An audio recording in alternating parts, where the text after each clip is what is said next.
Hello everyone, wish you happy new year. இந்த புதிய வருடத்துல நம்முடைய ஈசிஆர் ஈஞ்சம்பாக்கம் அட்வென்ட் கிறிஸ்து திருச்சபையின் சார்பில் உங்கள் அனைவரையும் மனதார வாழ்த்துகிறோம்.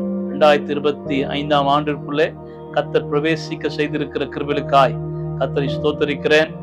எத்தனையோ இழப்புகள், ஏமாற்றங்கள், தோல்விகள், கஷ்டங்கள், பாடுகளை கடந்தும் வேதவசனம் சொல்வது வருஷத்தை நன்மையால் முடிசூட்டுகிற தேவன்.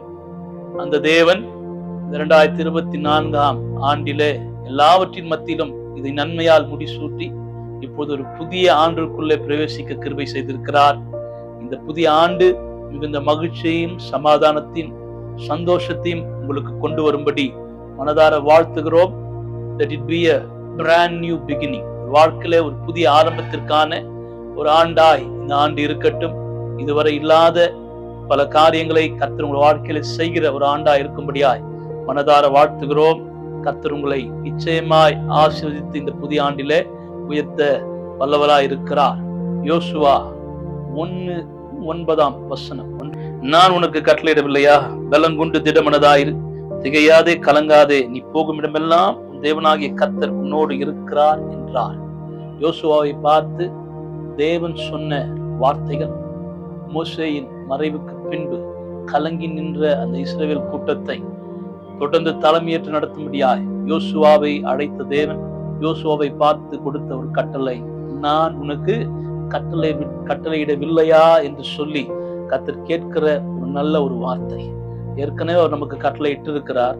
அதனால இந்த வார்த்தைகளை உறுதியாய் பற்றி கொள்ள வேண்டிய ஒரு காலகட்டத்தில் வந்திருக்கிறோம். இந்த புதிய ஆண்டில கட்டளையிட்டிருக்கிற தேவனுடைய அந்த வாக்குத்தத்தத்தை மீண்டும் நம்முடைய வாழ்க்கையில புதுப்பித்துக் கொள்ளுகிற ஒரு நேரம். திகையாதே, கலங்காதே. வாழ்க்கையை பார்த்து சொல்றார், எப்படி இந்த வருஷம் இருக்குமோ என்று திகையாதீர்கள். கடந்த வருடம் இப்படி இருந்தது என்று சொல்லி கலங்காதீர்கள். உங்கள் திகைப்பிற்கும் உங்கள் கலக்கத்திற்கும் ஒரு முடிவு உண்டு. காரணம், நீங்க போகிற இடமெல்லாம் நம்முடைய தேவனாகிய கர்த்தர் உங்களோடு வருகிறார். அவருடைய பிரசன்னம் உங்களோடு இருக்கும்போது எதை பற்றியும் நீங்க கவலைப்பட வேண்டிய அவசியம் இல்லை.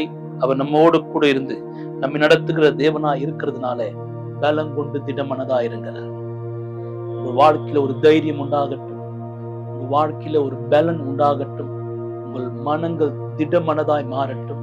கலங்கி நிற்கிற, துவண்டு போயிருக்கிற, பயந்து போயிருக்கிற, சோர்ந்து போயிருக்கிற சூழ்நிலைகள் இயேசுவின் நாமத்தில் மாறுகிறதற்காய் கர்த்தரை ஸ்தோத்திரிக்கிறேன். இந்த வார்த்தையை நீங்கள் பெற்றுக்கொள்ளுங்கள், நம்புங்கள், விசுவாசியுங்கள், உங்கள் வாழ்க்கையில அபியாசப்படுத்துங்கள்.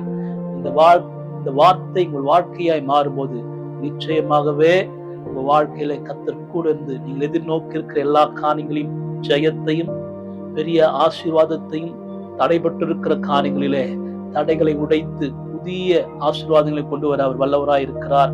Let it be a blessed year. இந்த 2025 ஆண்டு வாழ்க்கையில மிகப்பெரிய ஒரு ஆசீர்வாதமான வருடமா இருக்கும்படியாய் மனதார நாங்கள் வாழ்த்துகிறோம். கர்த்தருடைய கரம் உங்களோடு இருக்கட்டும். கலங்காதீர்கள், திகையாதீர்கள், தேவன் நம்மோடு இருக்கிறார். இதுவரை நடத்தின எபினேசர் இம்மானுவேலராய் தொடர்ந்து நடத்த போகிறார். வார்த்தையை பற்றி கொள்ளுங்கள். வார்த்தையானவர் உங்களோடு இருந்து ஜெயமுள்ள காரியங்களை கட்டளையிட்டு உங்களை ஆசீர்வதிப்பாராக. Have a blessed and prosperous new year. Wish you all a happy new year. May God bless you all.